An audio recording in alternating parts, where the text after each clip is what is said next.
आज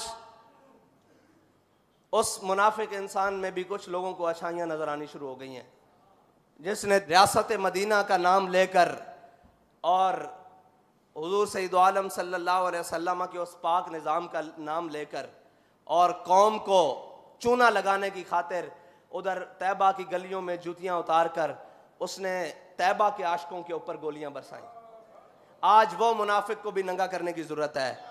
और ये जो आए बैठे हैं 40 चोर, जिनको मशवरा करने के लिए पाकिस्तान में कोई बंदा नहीं मिलता, और जिसको कहते हैं कि नवाज शरीफ की शीन लीग, ऐसे ही है ना, नवाज शरीफ की शीन लीग, नून तो रही नहीं ना, तो शीन लीग। हम उनसे भी कहते हैं कि आप जब हमारे सामने बैठते हो, जब हमसे बात करते हो, तो कहते हो कि जनाब हम दीन का निज़ाम, आप दीन समझते हैं, हम नहीं समझते, हम तो कौम की खिदमत के लिए आए हैं।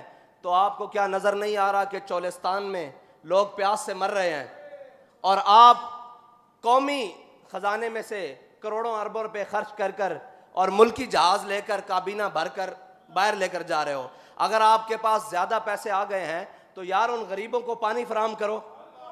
और चोलिस्तान में डेजर्ट रैली के नाम पर अरबों करोड़ों खर्च करने वाले वो अय्याश, जिन्होंने अय्याशी का सामान करने के लिए वहां पर पूरे पूरे खैमे और बस्तियां बसाई जाती हैं, वो कहां गए हैं सारे अय्याश? कौम को नजर आते जी बाद में वो चंद लोग हैं, वो भी दीनी लोग हैं जो उनको पानी फराहम करने के लिए वहां पहुंच चुके हैं। अभी तक और तो कोई नहीं पहुंचा। वो सारे दीन का दर्द रखने वाले हैं, कौम का दर्द रखने वाले, वो सारे लोग उनको पानी फराहम करने के लिए पहुंचे हैं। वो कहां गए अय्याश बदमाश जो वहां पे करोड़ों अरबों पे में सिर्फ डेजर्ट रैलियां गाड़ियां भगाने जाते हैं? उनका पैसा क्या अय्याशी के लिए है? उनका पैसा क्या बदमाशी के लिए है? उनका पैसे में से क्या गरीबों का हिस्सा कोई नहीं है कि वो करोड़ों का और अरबों का डीजल वहां लगा आते हैं, रात के खैमे बसते हैं और जो भी करतूत करते हैं उससे हमें कोई गर्ज नहीं। लेकिन क्या गरीबों को साफ पानी भी नहीं वो दे सकते? क्या उनकी मदद के लिए कोई पानी का इंतजाम भी नहीं कर सकते? भाई मसला ये है कि पानी अगर रुक जाए तो ऊपर अमीरुल मोमिनीन हजरत उमर बैठे हों तो वो खत से चल पड़ता है, लेकिन अगर ऊपर ऐसे लाइन बैठे हों, ऐसे कमाश बैठे हों, ऐसे बदकार बैठे हों और ऐसे वो बैठे हों तो पानी ज़ेरे ज़मीन चला जाता है। अल्लाह ताला किसी कौम के ऊपर इतना अजाब नहीं जाता कि वो प्यास से मर जाएं।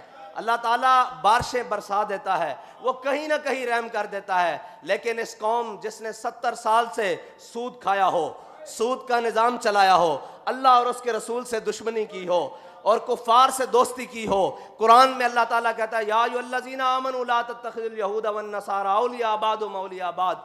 जब अल्लाह ताला कुरान में वाज़े फरमा दे, लेकिन उसके मुकाबले में हम वज़ीर ख़ारजा बनने के बाद पहला दौरा ही अमेरिका का जाना समझें, तो फिर हम क्या समझें? इस मुल्क के बागडोर किन के हाथ में है? इस मुल्क का मुस्तकबिल किसके हाथ में है? इस मुल्क के साथ खिलवाड़ करने वाले कौन हैं? वो सारे यही तो हैं जो आप और मेरे सामने फिर रहे हैं।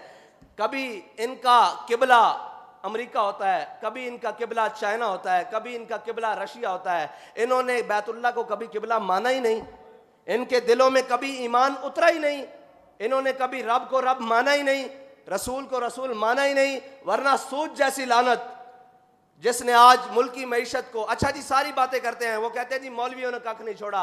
आप मुझे बताओ कि मौलवियों ने 200 रुपए का डॉलर किया है? मुल्की मईशत के रिजर्व्स मौलवियों ने खाए हैं, मौलवियों ने सरे माल बनाए हैं, दीनी लोगों ने सरे माल बनाए हैं। इस मुल्क की मईशत के अंदर जितना बेहतरीन किरदार दीनी जमातें और दीनी लोग अदा कर चुके हैं उतना कोई कर ही नहीं सकता, जिन्होंने बगैर किसी फंडिंग के लोगों के बच्चों को तालीम दी है और मुफ्त तालीम दी है और खाना भी दिया है इसी कौम के पैसों से इकट्ठे करके। ना कभी किसी से बाहर मांगने गए हैं, ना कभी किसी के आगे दामन फैलाया है, ना भी कभी किसी को पुकारा है कि आओ हम मर गए, हमसे मदरसे नहीं चलते, हमसे तालीम नहीं दी जाती। आज भी जिसकी सबसे कम तनख्वाह है वो इमाम मस्जिद है। आप पूरे पाकिस्तान में सर्वे कर लें, आज भी जिसकी सबसे कम तनख्वाह है वो मुअज्जिन है मस्जिद का। आज भी जिसकी सबसे कम तनख्वाह है वो, अगर आप उसका सरकारी किसी मुलाजिम से मुवाजना करें तो एक खतीब कम से कम 20वें ग्रेड का अफसर बनता है। मस्जिद का खतीब 20वें ग्रेड का अफसर बनता है। आप पता करके आए कि वो सरकारी आदमी कितनी मराहत और कितनी तनख्वाहें ले रहा है, और एक खतीब जुम्मा भी पढ़ाता है, जनाजे भी पढ़ाता है, निकाह भी पढ़ाता है, और तमाम मसाइल भी लोगों के हल करता है और सारी चीज़ें हल करता है। क्या हमने पाकिस्तान को बिगाड़ा है? आज कहाँ गए वो जो कहते थे जनाब मईशत के लिए मईशत मईशत? आपने पाकिस्तान को उस मकाम पर लाकर खड़ा कर दिया है कि अब इसके अंदर अगर कोई बेहतरी ला सकता है तो वो अल्लाह और उसके रसूल का निज़ाम ला सकता है, और वो सूद से निजात के बाद आ सकती है। वो गुनाह उलमा बैठे हैं, सारी पूरी दुनिया से पूछो, हर गुनाह की अल्लाह ताला ने सजा रखी है, लेकिन जितनी बड़ी सूद की सजा है उतनी बड़ी किसी की नहीं है। अल्लाह ताला ने सारे गुनाहों के बारे में तफसील दी, लेकिन फरमाया सूद खाने वाला भी, देने वाला भी, लिखने वाला भी, मुआवनत करने वाला भी, इसमें किसी हालत से कोई शरीक हो गया वो भी मरदूद है। ओ पूरा निज़ाम चला के, ओ पूरे मुल्क के अंदर मामलात लिया के अज असी की घटिया 70 साल तो अल्लाह और उसके रसूल ना जंग। वो कहते हैं जी आप मईशत के लिए क्या करेंगे सबसे पहले आके? मैंने कहा हम सबसे जंग लगा लेंगे, अल्लाह और उसके रसूल के सामने सरबसुजूद हो जाएंगे कि या अल्लाह तेरे और तेरे हबीब से जंग हो ही नहीं सकती। 70 साल से हमने अल्लाह और उसके रसूल से जंग लगा कर इसकी मईशत ठीक करने के लिए अपना पूरा जोर लगा रहे हैं, एड़ी चोटी का जोर लगा रहे हैं और कर्जों में लगा रहे हैं। वो कह रहे हैं जी हमारी कोई सुनता नहीं, मंगत कोड़ो मंगन वाला रह हमेशा खाली, उसकी देना दान मोहम्मद जड़ा आप सवाली। जो खुद कर्जों में डूबा हुआ है अमेरिका, क्या वो तुम्हें इस दलदल से बाहर निकाल सकता है? हजरत मौला कायनात रजी अल्लाह ताला ने फरमाते हैं जब कैसर और किसरा फतह हुए ना, तो मेरे हिस्से में माल गनीमत किसरा के माल का एक बालिश्त कालीन आया। फरमाते हैं मैंने 70,000 दिरहम में बेचा उसको। यह है इस्लाम का निज़ाम। और अच्छा बात करो तो तकलीफ हो जाती है ऊपर बाहर सबको।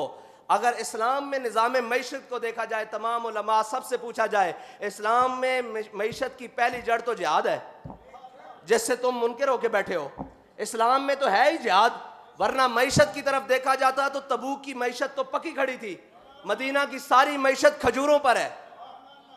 रियासत मदीना में हुजूर सैयद आलम सल्लल्लाहु अलैहि वसल्लम के ज़ाहिरी हयात में सारी मईशत मदीना की वो खजूरों पर थी, खजूरें पकी हुई थी। हुजूर सारे सहाबा को लेकर तबूक की तरफ चले गए। अगर तुम्हें वहां कहे तो तुम्हें मौत पड़ती है। जंग का नाम सुन के, जिहाद का नाम सुन के 11,000 वोल्ट का करंट लगता है सबको। और जिन्होंने इस मुल्क के अंदर हिफाजत की ठान रखी है वो भी इस मुल्क को लूटने में बराबर के शरीक हैं। मगर छोड़ा किसी ने भी कुछ नहीं।